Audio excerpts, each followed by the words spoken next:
কলকাতা গেছিলাম কিছু কাজে।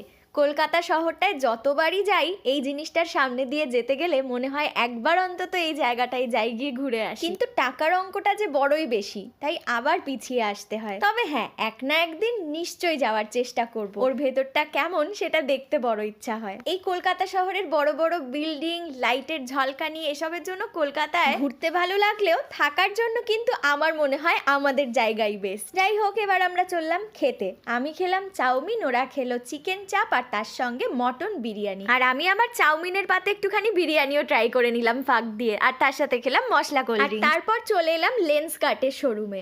এখানে কি সুন্দর সুন্দর যে সানগ্লাসগুলো ছিল, দেখো কি দারুণ।